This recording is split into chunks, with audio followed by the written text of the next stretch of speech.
Hello students, I welcome you all to the YouTube channel understanding basics. इस video में हम क्या करेंगे? इस वीडियो में हम एक इंपॉर्टेंट टॉपिक को अंडरस्टैंड करेंगे। टॉपिक का नाम है what does the parliament do. तो बेसिकली इस टॉपिक में हम अंडरस्टैंड करेंगे कि पार्लियामेंट के फंक्शंस क्या होते हैं, लोकसभा के क्या फंक्शंस होते हैं, राज्यसभा के फंक्शंस क्या होते हैं एंड ओवरऑल पार्लियामेंट के फंक्शंस क्या होते हैं। देखो, जब भी पार्लियामेंट की बात आएगी तो पार्लियामेंट का मेन काम क्या है? पार्लियामेंट का सबसे ज़्यादा जो मेन काम है वो है कानून बनाना, लॉ मेकिंग प्रोसेस करना। एंड इसीलिए पार्लियामेंट को क्या बोला जाता है? पार्लियामेंट को supreme law making body in the country बोला जाता है। पार्लियामेंट क्या है? सबसे सुप्रीम लॉ मेकिंग बॉडी है इंडिया की। ठीक है। तो कानून तो बनाना है, लेकिन साथ साथ में कानून के अलावा भी और भी बहुत सारे काम हैं। तो वो बहुत सारे काम क्या है जो संसद में करे जाते हैं, उसको हम समझेंगे। ठीक है।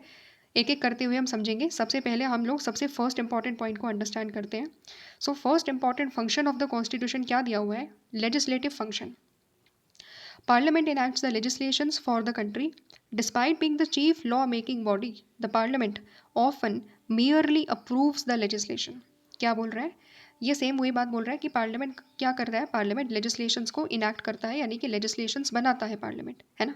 कानून बनाता है पार्लियामेंट। इतना तो चलो हमें पता है। तो पार्लियामेंट क्या है? चीफ लॉ मेकिंग बॉडी है। अभी हमने पढ़ा, मतलब मैंने बताया भी आपको अभी कि पार्लियामेंट क्या है? सबसे सुप्रीम लॉ मेकिंग बॉडी तो है। लेकिन यहाँ पर एक चीज़ ये बोली गई है कि पार्लियामेंट डिस्पाइट द फैक्ट कि parliament supreme law making body है, उसके बावजूद भी पार्लियामेंट केवल और केवल अप्रूवल का काम करती है। पार्लियामेंट जो कानून बनाए जा रहे हैं कैबिनेट के द्वारा, उनको केवल अप्रूव करने का काम करती है।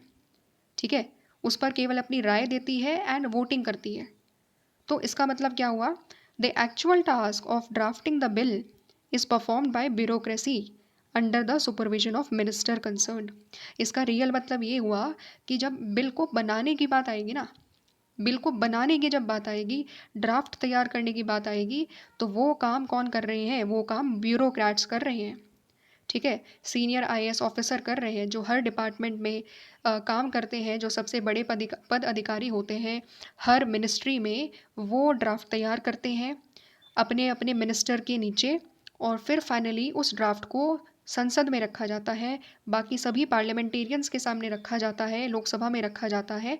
एंड फिर क्या करती है? इसीलिए जो बाकी लोग होते हैं, जो बाकी एमपीज होते हैं, वो केवल और केवल फिर क्या करते हैं? अपने सजेशंस देते हैं और उस पर वोट करते हैं। ठीक है। समझ रहे हो? इसीलिए यहाँ पर बोला गया कि बाकी लोग का काम क्या है? अप्रूवल देना। ठीक है। बाकी पार्लियामेंट का काम क्या है? अप्रूवल देना। क्योंकि बनाएगा कौन उसको? उसको संसद में पेश करने का काम और बनाने का काम किसका है? कैबिनेट का है। किसका है? कैबिनेट का है। तो कोई भी कानून जब आता है, कोई भी कानून आता है, उसके पहले से ही जो बेसिक ड्राफ्ट तैयार करना होता है, वो ऑलरेडी कैबिनेट अपनी ब्यूरोक्रेसी के साथ मिलकर के क्या करते हैं? डिसाइड कर लेते हैं। समझ रहे हो? तो ये तरीका होता है। ठीक है। अच्छा, तो यहाँ पर ये हम लोगों ने बात समझी कि किस तरीके से अप्रूवल का काम है यहाँ पर बाकी सभी पार्लियामेंटेरियंस का, एंड लॉ मेकिंग में जो इंपॉर्टेंट प्रोसीजर होता है वो कौन करता है। ठीक है। बनाने का काम, ड्राफ्टिंग का काम किसका होता है, वो हमने समझ लिया। और क्या बोला हुआ है? The substance and even the timing of the bill they are decided by the cabinet. ठीक है। तो उस बिल में क्या क्या चीज़ें होंगी, वो क्या होता है? वो कैबिनेट डिसाइड करता है। ठीक है। उस बिल को कब संसद में इंट्रोड्यूस किया जाएगा, ये चीज़ भी कौन डिसाइड करता है? कैबिनेट डिसाइड करता है। और no major bills is introduced in the parliament without the approval of the cabinet. बिना कैबिनेट की अप्रूवल के कोई भी मेजर बिल इंट्रोड्यूस नहीं किया जा सकता। ठीक है। देखो, ऐसा हम लोग क्यों कह रहे हैं? हम लोग क्यों कैबिनेट को पावर दे रहे हैं, या क्यों यहाँ पर जो एग्जीक्यूटिव है हमारे, एग्जीक्यूटिव में प्रधानमंत्री एंड काउंसिल ऑफ मिनिस्टर आ जाते हैं ना। ठीक है। तो क्यों इनको ही पावर दी गई है ड्राफ्टिंग करने की और ये सारी चीज़ें करने की? क्योंकि ये चीज़ ऑल इवन दो हमने इस पूरे चैप्टर में अब तक डिस्कस करी है एक दो बार, लेकिन यहाँ पर फिर से एक बार थोड़ा सा समझ लेते हैं कि जब हमारी पार्लियामेंट आई, ठीक है, पार्लियामेंट आई, तो उसमें क्या हुआ? उसमें हमारी लोकसभा आई। ठीक है। लोकसभा में अलग अलग मेंबर्स को इलेक्ट कर दिया गया। तो लोकसभा में क्या किया? जनता ने एक स्पेसिफिक पार्टी को क्या दे रखी है? मेजॉरिटी दे रखी है। मेजॉरिटी दे रखी है। ठीक है। अभी तो फिलहाल कोलिशन है हमारे यहाँ पर, बीजेपी के द्वारा लेड किया गया वो कोलिशन है, एंड अदर पार्टीज़ है। ठीक है।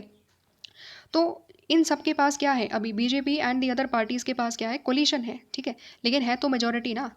तो लोगों ने इनको क्या कर रखा है? लोगों ने इनको बोल रखा है कि देखो, हम तुम्हें गवर्नमेंट में बिठा रहे हैं, तो कानून बनाने का काम कौन करेगा? तुम लोग करोगे, ठीक है। और बाकी जो लोग पार्लियामेंट में इलेक्ट होकर के आए हैं उनको क्या जिम्मेदारी दी गई है?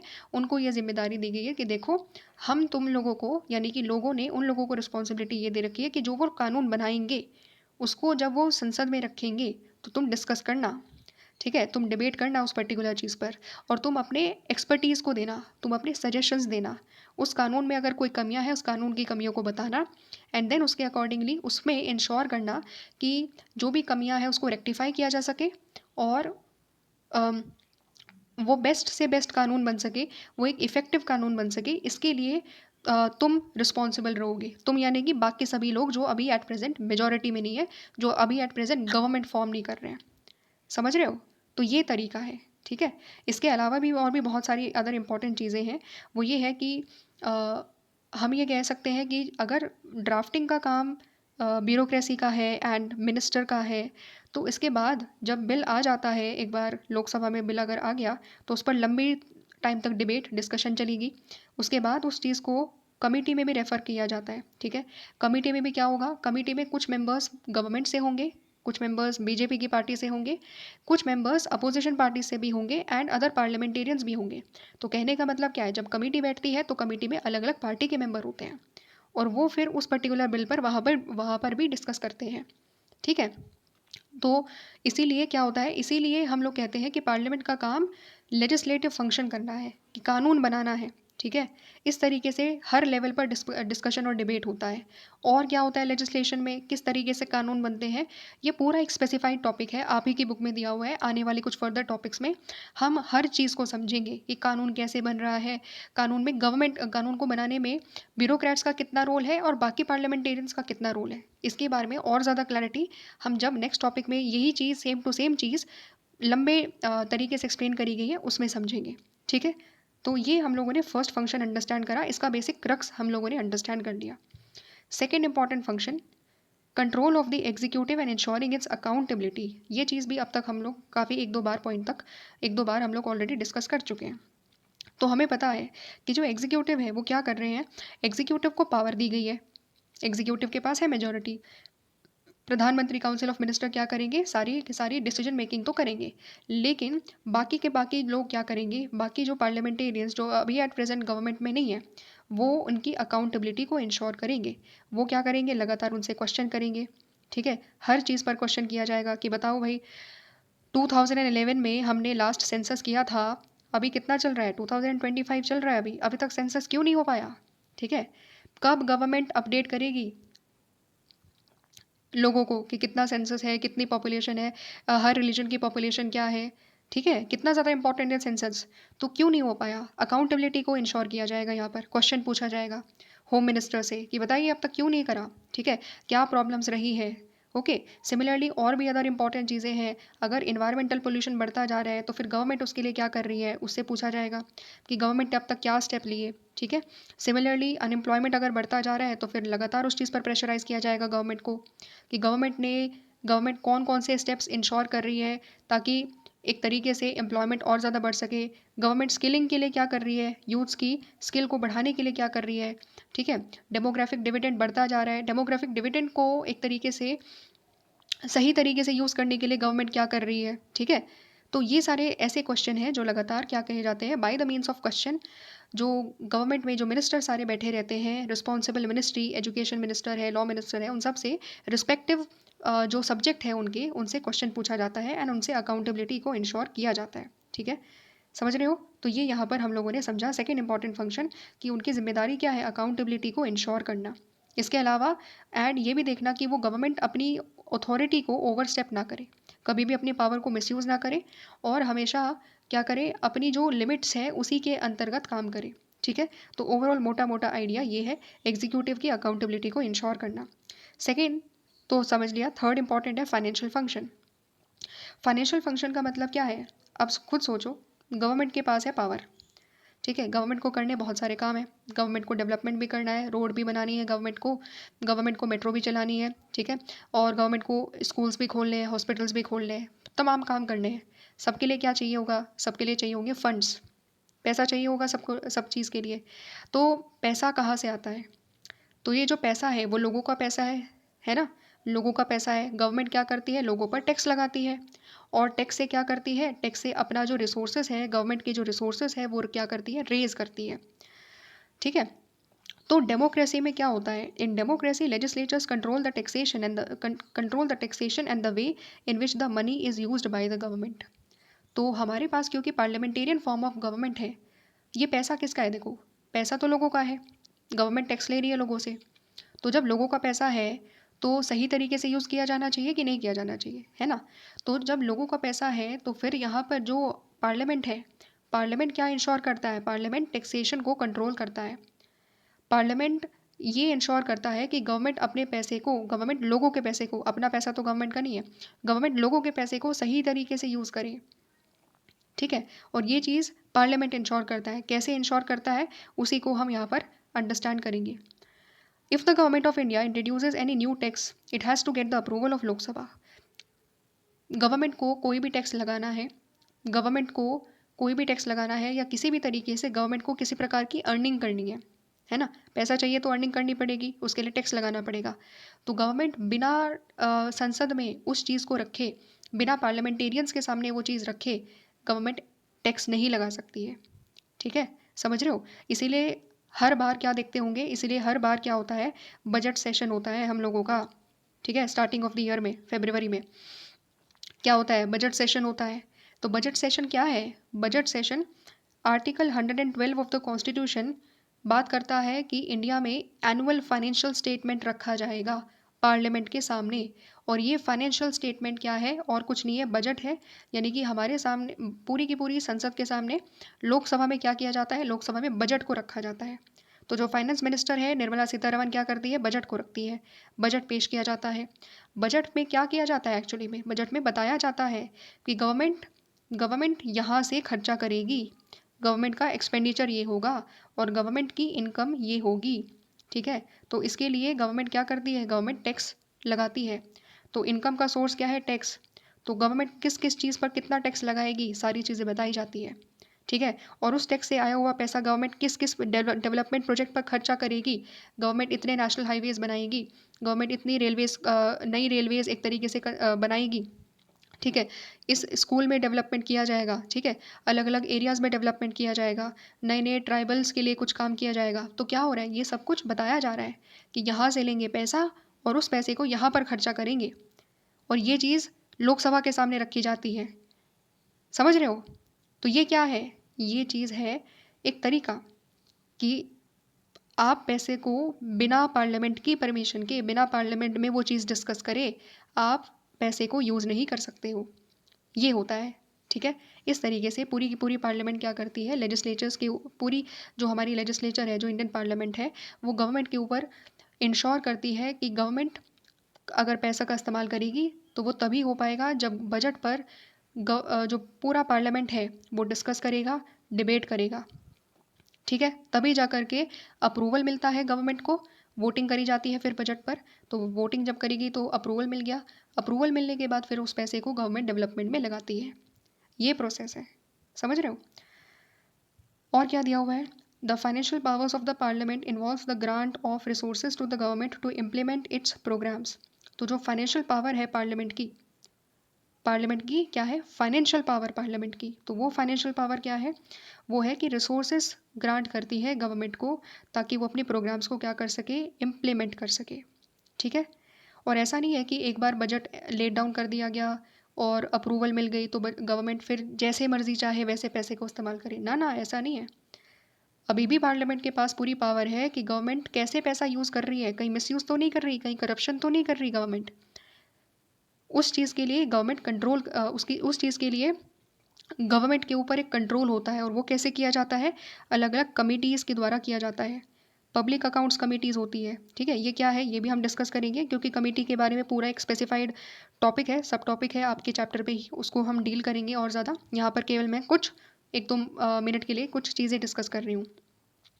तो अगर कहीं पर मिस स्पेंडिंग हो रही है या फिर कहीं पर ओवर स्पेंडिंग हो रही है तो कुछ कमिटीज़ इसी चीज़ के लिए काम करती है और गवर्नमेंट को ये कमिटीज़ क्या करती है, गवर्नमेंट की अकाउंटेबिलिटी को इंश्योर करती है। और अगर कहीं पर ऐसा कुछ हुआ है, गलत तरीके से पैसा यूज़ किया गया है या पैसा कहीं लोगों का बर्बाद हुआ है, क्योंकि अल्टीमेटली पैसा लोगों का है ना, पैसा लोगों का है, तो फिर वो चीज़ पार्लियामेंट में रखी जाती है और अपोजिशन पार्टीज़ जो रिपोर्ट होती है इन कमिटीज़ की उसको डिस्कस करती है, उस पर डिबेट करती है और गवर्नमेंट को क्वेश्चन करती है और क्रिटिसाइज़ करती है कि देखो आपने पैसा कैसे बर्बाद कर दिया। समझ रहे हो? ये चीज़ है। इस तरीके से क्या होता है, इस तरीके से जो पूरा का पूरा हमारा प्रोसेस है, जो पार्लियामेंट है, पार्लियामेंट के पास इस तरीके से फाइनेंशियल पावर आती है कि पहली बात अप्रूवल देगा। पैसे का इस्तेमाल तब तक नहीं हो सकता जब तक पार्लियामेंट से अप्रूवल नहीं मिलेगी बजट को। दूसरी चीज़, बजट का अप्रूवल अगर मिल भी गया उसके बाद भी पैसा को सही तरीके से ही यूज़ करना होगा, क्योंकि अगर गलत तरीके से यूज़ करोगे तो फिर रिपोर्ट आएगी पार्लियामेंट के पास एंड पार्लियामेंट फिर क्रिटिसाइज़ करेगी। ठीक है, फिर क्वेश्चन करेगी आपसे, फिर उस चीज़ पर डिबेट एंड डिस्कशन किया जाएगा जो भी कमिटीज़ की रिपोर्ट आएगी रिस्पेक्टिवली उन पर। तो इस तरीके से पूरी गवर्नमेंट इस तरीके से जो हमारी पार्लियामेंट है उसके पास ये कुछ सर्टन फाइनेंशियल पावर्स है।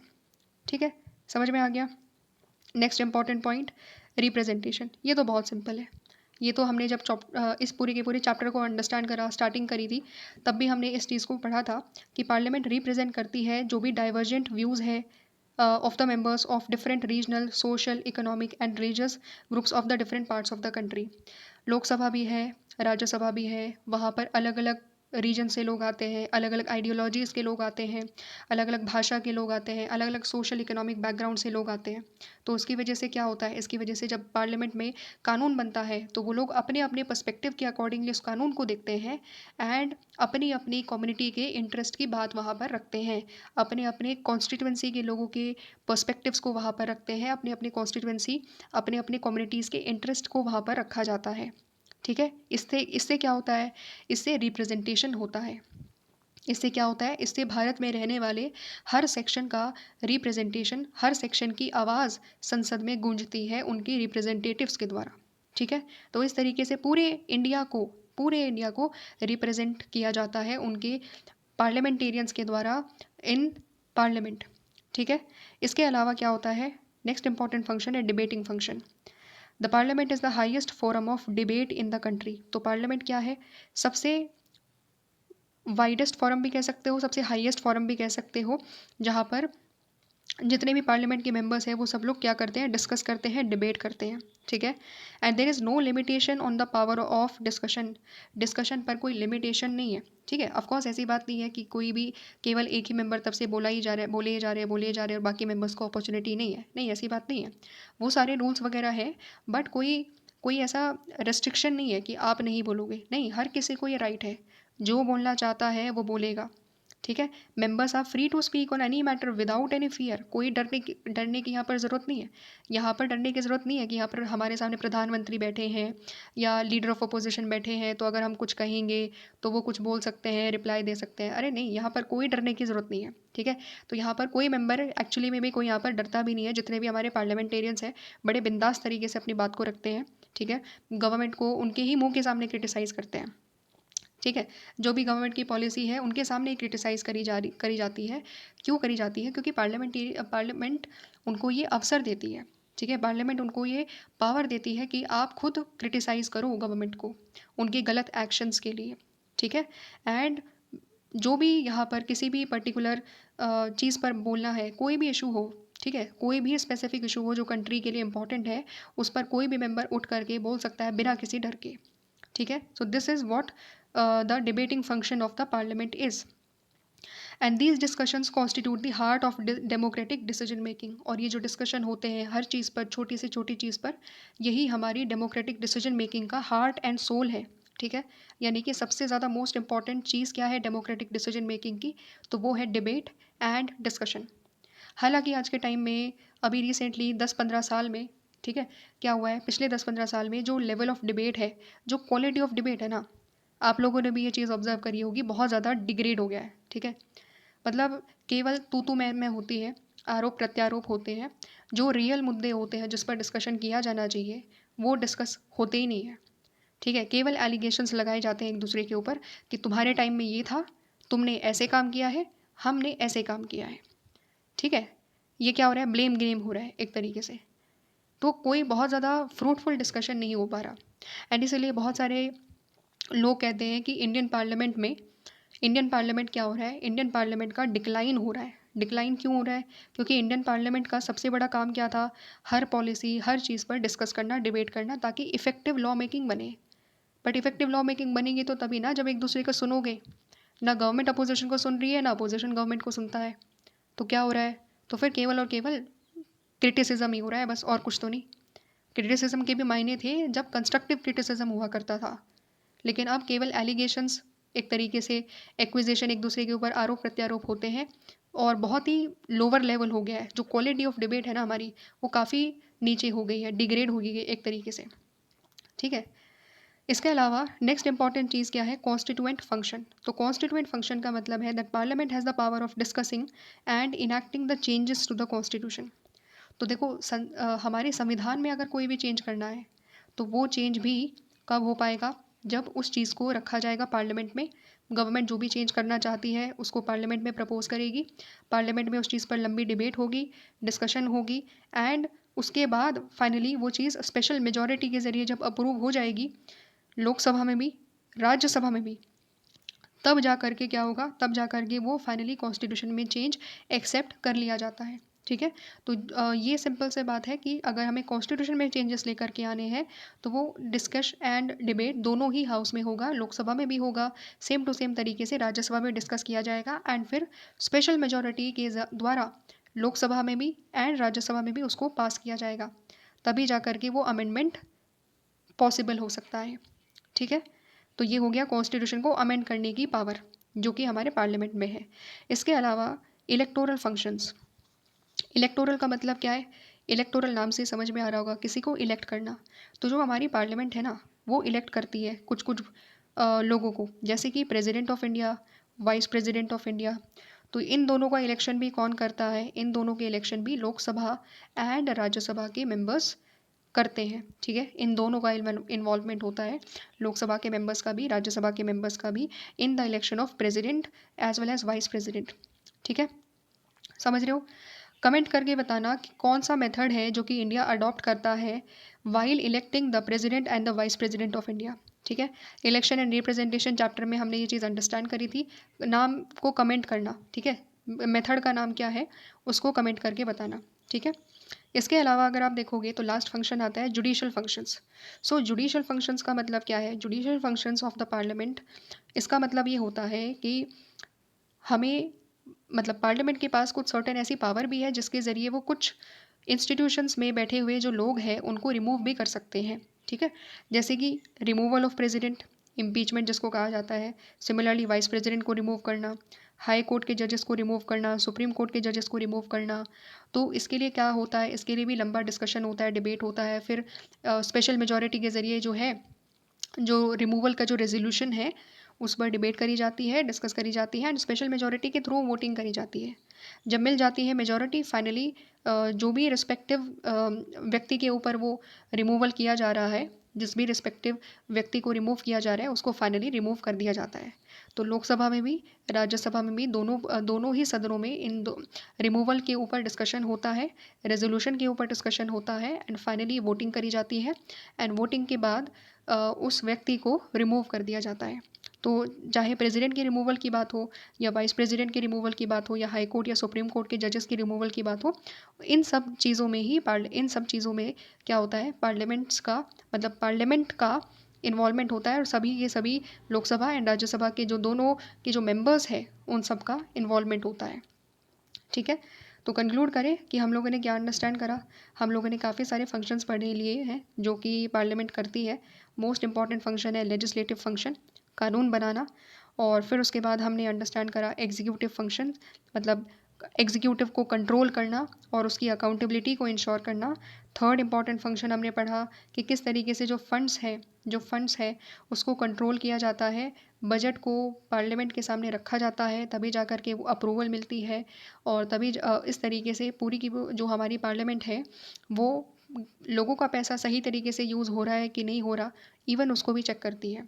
साथ ही साथ में हमने और अंडरस्टैंड करा है रिप्रेजेंटेशन, कि पार्लियामेंट लोगों को रिप्रेजेंट करती है, इंडिया की पूरे सेक्शंस को रिप्रेजेंट करती है, एंड पार्लियामेंट में होती है डिबेट, डिस्कशन, हर चीज़ पर, हर इशू पर, बिना किसी फियर के, एंड कॉन्स्टिट्यूएंट फंक्शन, कॉन्स्टिट्यूशन को चेंज करना, कॉन्स्टिट्यूशन को अमेंड करना, ये चीज़ भी पार्लियामेंट के पास होती है, ये पावर भी पार्लियामेंट के पास होती है। एंड साथ ही साथ में electoral functions and judicial functions, president vice president को इलेक्ट करना and president vice president high court supreme court के जजेस को रिमूव करने की भी पावर्स पार्लियामेंट में होती है। तो ये सारे अलग अलग फंक्शंस हैं जो हमारी पार्लियामेंट के पास होते हैं एंड इनको एक्सरसाइज किया जाता है पार्लियामेंटेरियंस के द्वारा। ओके, आई होप चीज़ें समझ में आ गई होगी, एक अंडरस्टैंडिंग मिल गई होगी पूरी की पूरी फंक्शंस के बारे में। ठीक है, मिलते हैं हम लोग नेक्स्ट वीडियो में, जहाँ पर हम लोग थोड़ा सा और राज्यसभा लोकसभा की जो पावर्स है उनमें क्या डिस्टिंक्शन है उसको हम समझेंगे। ठीक है, सो मिलते हैं नेक्स्ट वीडियो में।